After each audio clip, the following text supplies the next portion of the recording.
Comprendre le Cameroun d'aujourd'hui en 3 thèmes avec notre collaborateur Merouane Nekouar. Vous êtes professeur à l'Université York de Toronto. D'abord, le Cameroun, c'est Paul Biya. Absolument. Alors, le Cameroun, c'est l'indétrônable Paul Biya au pouvoir depuis 1982.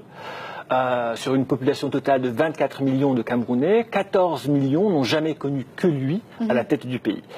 Alors, élu 6 fois, bien parti pour une 7e fois, Paul Biya, qui a 85 ans quand même, bénéficie du soutien indéfectible de la France, dont il est un client fidèle, et puis depuis peu des Américains, qu'il soutient dans leur guerre contre le terrorisme, pour se maintenir au pouvoir malgré une opposition virulente. Alors le Cameroun sous Paul Biya, c'est aussi plus d'un tiers de la population qui vit sous le seuil de la pauvreté. C'est une corruption endémique. Le pays est au 153e rang mondial selon Transparency International.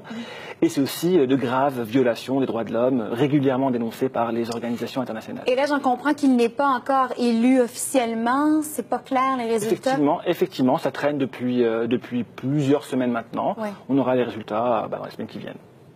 Très bien. Le Cameroun est aussi en guerre contre Boko Haram. Absolument. Depuis le milieu, la fin des années 2000, l'État camerounais mène des opérations de grande envergure dans l'extrémité nord du pays contre le groupe Boko Haram. Avec le soutien des Américains, l'objectif est de se débarrasser un peu de la menace djihadiste qui plane un peu en Afrique centrale. Oui. Alors c'est une guerre assez violente qui a fait 1/4 million de déplacés et qui a été surtout accompagnée par des exactions de la part des militaires camerounais qui sont pris souvent à des civils. Donc aujourd'hui, la menace djihadiste semble s'affaiblir, mais un grand défi pour le gouvernement sera l'intégration de plus de 14 000 membres des milices d'autodéfense qui ont été instrumentales dans la victoire du gouvernement contre Boko Haram et qui devront être intégrées politiquement, socialement, juridiquement dans le tissu de l'État camerounais afin qu'elles ne représentent pas dans le futur un autre défi sécuritaire. Oui. Et finalement, le Cameroun, c'est aussi un pays anglophone avec une minorité anglophone. Absolument, on l'oublie souvent, mais le Cameroun, qui est un grand pays francophone, comprend également une importante minorité anglophone qui représente entre 17 et 20% de la population.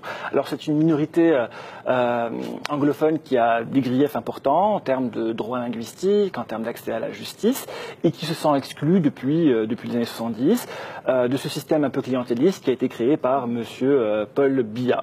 Alors des affrontements ont lieu depuis quelques mois entre les forces gouvernementales et les groupes anglophones dans l'ouest du pays et qui ont fait 400 morts et plus de 400 000 déplacés. Donc la présidentielle, un autre élément, c'est la présidentielle qui a vu s'opposer 2 personnalités anglophones de premier plan contre Paul Biya et qui viennent rappeler qu'après 35 ans au pouvoir, la légitimité de M. Paul Biya est de plus en plus compromise. Merci pour ce tour d'horizon. Merci. Je vous en prie.